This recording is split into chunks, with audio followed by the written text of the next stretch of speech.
ada talk show di Radio Start 102,6 FM. 102,6 FM Saserasi, suara satu kata penuh makna pasti selalu di hati. Mengudara dari Studio 1 Lantai 2 Gedung Start FM di Jalan M. Dalama, Kelurahan Kota Siantar, Penyabukan Mandailing, Natal. Pagi Madinah pagi. Sahabat di Start FM, kembali kita ketemu di program interaktif, dialog interaktif kali ini bersama BNNK. Kita bakal membahas satu tema yang luar biasa, yang mungkin ini sangat penting bagi kita semuanya, karena dampak penyalahgunaan narkoba dalam sebuah keluarga sangat besar untuk tatanan kehidupan yang lebih luas gitu ya. Jadi misalkan seorang anak yang terkena narkoba dibiarkan. Kenapa dibiarkan? Nah, karena memang sedikit tidak memiliki kepedulian dari orang tua, mungkin masalah komunikasi antara sesama anggota keluarga. Inilah yang kita bahas kali ini. Narasumber kita yang tidak asing lagi, kalau di Start FM ini salah satu narasumber bintang ini. Terima kasih nih, Pak. Bintang ya. Jangan bosan-bosan kita memberikan edukasi ya Bu ya. Ya. Bersama Ibu Farida dari BNN Kabupaten Mandailing, Natal. Kali ini kita membahas ketahanan keluarga, kunci penting atasi masalah narkoba. Gimana kabar Bu? Alhamdulillah baik. Baik ya Bu ya. Ini awal pekan lebih apa ya? Lebih semangat ya, karena tapi awal pekan akhir bulan ya. Itu gimana tuh? Dilema ya. Oke, Bu, kita mau sahabat Start FM, saya mau ngajak Anda karena ini juga adalah menyangkut keluarga gitu ya. Anda juga, kita dari semua pendengar dimanapun kamu berada, saya mengajak kamu untuk bisa nanti bertanya lewat layanan telepon kita di 0811 658 1026 ya. Atau mungkin kalau mau pakai WA, SMS boleh juga di 081291 721177. Mumpung narasumber kita di sini, kita manfaatkan waktu untuk bertanya. Tapi sebelum ada pertanyaan, saya dulu Bu ya, boleh ya Bu ya? Kalau nggak boleh, ngapain kita di sini ya? Oke, nih, apa sih sebenarnya arti dari ketahanan keluarga? Ya khususnya untuk masalah narkoba gitu, ketahanan keluarganya gitu Bu. Iya. Jadi saya sapa dulu pendengar semua ini ya Pak ya. Okay. Assalamualaikum warahmatullahi wabarakatuh. Waalaikumsalam. Bagaimana kabar pendengar Star FM dimanapun Anda berada? Mudah-mudahan dalam keadaan baik, tetap semangat di hari Senin walaupun akhir bulan gitu ya. Awal pekan memang, tapi akhir bulan ya nggak enak akhirnya. Nggak apa-apa. Tetap ada pilihan positif dari segala keadaan nih. Iya, gitu, ya, situasinya ya. Nah, ketahanan keluarga memang istilah yang baru mungkin bagi kita. Kita seringnya dengar itu adalah ketahanan pangan ya Pak ya. Ketahanan pangan, ketahanan keharmonisan gitu ya. Gitu. Jadi kita juga sekarang membuat program di BNN secara keseluruhan seluruh Indonesia ya. Itu ada ketahanan keluarga anti narkoba ya. Ketahanan keluarga anti narkoba ini merupakan kemampuan keluarga untuk melawan dan mencegah penggunaan serta penyalahgunaan narkoba di lingkungan rumah tangga. Di awal dari situ ya. Jadi ini merupakan program prioritas nasional bukan hanya di Kabupaten Mandailing, Natal ya. Jadi tujuan dari ketahanan keluarga anti narkoba itu adalah kita melakukan upaya pencegahan dari unit terkecil dari lingkungan itu sendiri. Lingkungan kecil ya. Lingkungan itu kan unit terkecilnya adalah keluarga ya Pak ya. Keluarga, sehingga bisa kita putus mata rantai permintaan narkoba yang ada di masyarakat. Dari keluarga dulu ya, baru ke lingkungan gitu ya. Jadi kalau kita hanya berfokus pada upaya pemberantasan saja, kalau kita asik memberantas, memusnahkan ladang ganja, membongkar sindikat peredaran narkotika, selama permintaan dari masyarakat tetap tinggi terhadap narkoba ini, maka akan melahirkan sindikat yang baru. Sindikat yang baru gitu, ya. Dan risikonya apapun itu tetap ditempuh. Gitu ya. Tetap akan ditempuh oleh sindikat itu karena permintaan banyak. Kan ini bakal laku barangnya gitu. Hukum pasar ini ya. Iya, benar. Hukum nah, pasar ya. jadi dengan fenomena yang seperti itulah makanya kita dari BNN membuat prioritas nasional bahwa untuk sembari ada pemberantasannya kita juga harus memutus mata rantai permintaan gitu. ini. Permintaan ya. Iya, dengan konsumen cara ya. dengan cara meningkatkan ketahanan dari setiap unit keluarga itu terhadap penyalahgunaan narkoba gitu, Pak. Nah, jadi mungkin kita akan bertanya apa sebenarnya yang diberikan program ini, apa yang ditawarkan gitu. Kemana arahnya gitu ya. Nah, dia intinya itu adalah kita memfasilitasi, membantu ke keluarga. Ini kan sekedar informasi nih, bahwasanya di tahun 2023 ini kita membuat program ketahanan keluarga anti narkoba ini di kabupaten kita itu hanya bisa di 2 desa. 2 desa ya. Di wilayah Desa Bersinar. Satu yang untuk bebas bersinar itu bersih dari narkoba. Bersih dari narkoba ya. Yang Desa Bersinar ini kan kita buat ada Pak beberapa indikatornya sehingga bisa kita buat desa itu menjadi desa bersinar.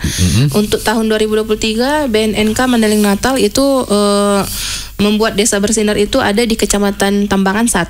Tambangan. Dan, ini kenapa pilihannya ke Tambangan? Karena memang lintasan atau bagaimana gitu? Karena Kecamatan Tambangan itu merupakan salah satu di area rawan. Area rawan. Rawan narkoba. Ini kawasan rawan narkoba. Dari kajian BNN gitu ya? Iya. Dari sumber barangkali gitu ya. Dan satu di Kecamatan Batang Natal. Yang di Kecamatan Batang Natal ini memang kita ambil bukan desa yang paling beresiko, tidak, tetapi ada pula Pak satu alasannya karena desa ini yang lebih mudah kita kerjasama. Kerjasama dengan masyarakatnya. Kerjasama ya. Artinya lebih kooperatif mereka gitu ya. Benar. Karena kadang-kadang kan Pak kita paksakan pun satu program itu di desa itu walaupun sudah beresiko, tinggi resikonya, tetapi kita juga harus mempertimbangkan outputnya nanti bakal jadi apa gitu. Kemauan kerjasama oleh kepala desanya, camatnya, kemudian tokoh masyarakatnya aparat desa itu gitu. Dan tokoh-tokoh masyarakat yang ada di situ, termasuk para ulama gitu benar. Ustadz gitu ya. Jadi ada beberapa juga masyarakat yang kita undang, keluarga yang kita undang itu memang tidak terbuka, maksudnya kurang bersedia untuk kita berikan intervensi gitu. Nah, jadi ketahanan keluarga ini pun yang kita libatkan itu adalah salah satu orang tua, boleh ayah dan ibu dan anak. Anak gitu ya. Jadi kita libatkan orang tua dan anak. Ini pelibatannya aktif gitu ya? Iya. Jadi mereka dibekali gitu ya. Jadi di ketahanan keluarga ini nanti ada 4 kali sesi pertemuan, Pak. Jadi 10 ayah dan 10 anak ini nanti akan kita buat kelas paralelnya. Kelas paralel. Polanya dipisah dulu. Diberikan misalnya untuk orang tua itu pemahaman tentang stres anak, pola pengasuhan yang positif, kemudian memahami perilaku agresif si anak. Kemudian di kelas anak nanti kita membahas tentang stres, cara mengatasi stres orang tua sehingga gitu nanti kita jembatani gap ataupun permasalahan antara orang tua dengan anak, sehingga nanti setiap sesi di akhir acara ini mereka akan disatukan dalam satu kelas. Jadi apa yang didapat di kelas orang tua dan apa yang didapat di kelas anak itu nanti akan disatukan, di matching gitu ya. Dipraktekkan oleh masing-masing orang tua dan anak. Sehingga komunikasinya lancar jadinya. Jadi yang biasanya mereka tidak pernah cerita untuk memulai satu obrolan itu nanti kita praktekkan.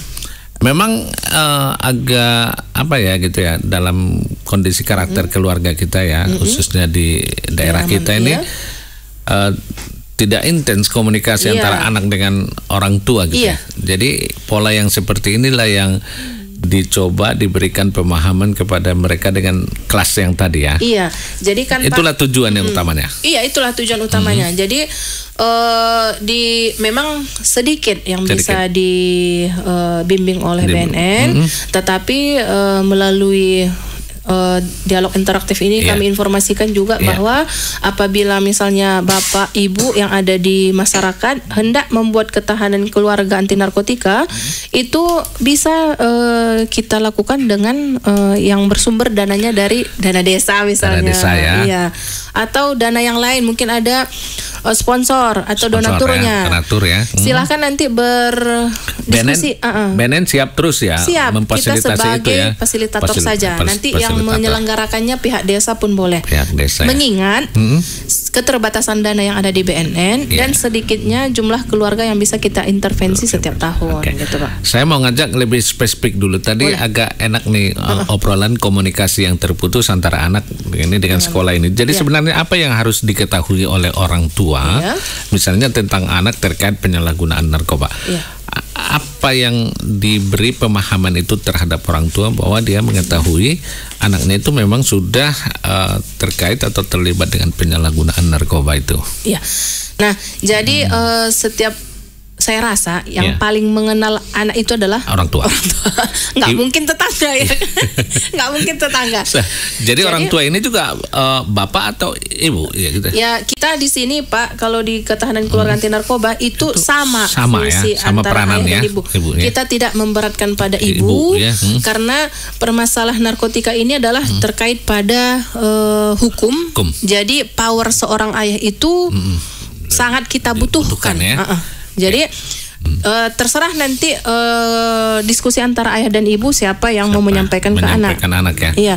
Tergantung kedekatannya gitu kepada anaknya gitu ya. Iya benar. Nah, jadi apa saja yang harus diketahui oleh seorang tua terkait penyalahgunaan narkotika pada seorang anak itu perlu diketahui saat seorang anak menyalahgunakan narkotika pasti ada perubahan. Perubahan ya, sikap pasti ada perubahan. Ya, baik perubahan fisik, kemudian perubahan perilaku, ya. Jadi yang paling mudah mengidentifikasinya itu ya para pendengar semuanya itu adalah si anak ini pasti tidak akan mau kontak mata saat dia bicara. Itu apa ya gitu ya? Artinya kebiasaan anak yang sudah pakai, pasti dia nggak mau kontak mata dengan orang tua. Dengan siapa saja. Dia nunduk karena, gitu ya. Saya rasa setiap orang itu tahu kalau narkotika itu nggak boleh. Nggak boleh. Ya. Tapi hanya sebatas itu pengetahuannya. Sehingga di saat dia makai dia berusaha menutupi itu, sehingga dia menghindari kontak mata. Kemudian kalau kita sebagai orang tua kita juga harus banyak belajar. Ya di zaman sekarang itu kan sangat mudah mencari informasi. Apa saja kita cari informasinya dapat gitu. Jadi untuk mencari ataupun untuk mengetahui apa gejala ataupun tanda-tanda seorang anak memakai narkotika itu sangat mudah sekali. Ya, dari dia yang tidak mau kontak mata, kemudian dia selalu tertutup gitu ya. Lebih banyak menghabiskan waktu di kamar sendiri ataupun sering menghabiskan waktu dengan teman, jarang pulang misalnya. Kemudian kebersihan dirinya berkurang ya. Biasa orang begitu ya. Jarang mandi jadinya. Jarang mandi memang karena salah satu tanda dari penyalahgunaan narkotika itu adalah tujuan hidup dia itu kan hanya untuk narkoba. Jadi dia tidak memperdulikan lagi dia bau apa enggak. Senang sendiri lah ya. Dia mau sikat gigi apa enggak, dia enggak peduli dengan orang sekitar ya. Dia enggak peduli lagi. Play sendiri ya. Nah, kemudian orang tua juga harus mengetahui bahwasanya memang ada golongan narkotika itu yang boleh dipakai dan ada yang tidak. Yang tidak ya. Jadi jangan dibalik-balik ini. Dibalik-balik ya. Jangan tergantung kebutuhan gitu ya. Iya. Jadi sebelum saya lupa juga ini, kalaulah misalnya si orang tua ini sudah pernah memakai di zaman mudanya dulu, jangan sampai ini menjadi diceritakan ke si anak. Masa lalu itu tutup gitu ya. Cukuplah dia yang tahu dan Tuhan yang tahu gitu. Jadi takutnya nanti jadi pembenaran bagi si anak, menjadi alasan bagi dia untuk mencoba. Ya, jadi jangan sampai, karena gini Pak, memang masyarakat kita juga kalau kita bicara dengan beberapa orang tua, saya dulu pun pakai kok. Gitu ya. Sementara dulu kalau kita lihat narkotika yang paling banyak di daerah kita kan ganja. Ganja ya. Itu masih golongan kalau ganja itu sekarang itu masuk golongan 1. Dulu ya. memang di undang-undang sebelumnya itu ya, masuk golongan 2. Golongan 2 ya. Kenapa itu bisa naik masih golongannya? Dibuat juga resep masakan gitu ya dulu ya. Okay. Kenapa bisa naik golongan? Itu setelah diteliti ternyata daya rusak dan tingkat ketergantungan yang terkandung dalam ganja itu luar biasa. Luar biasa ya. Jadi pemahaman yang kan kita harus upgrade ilmu ya.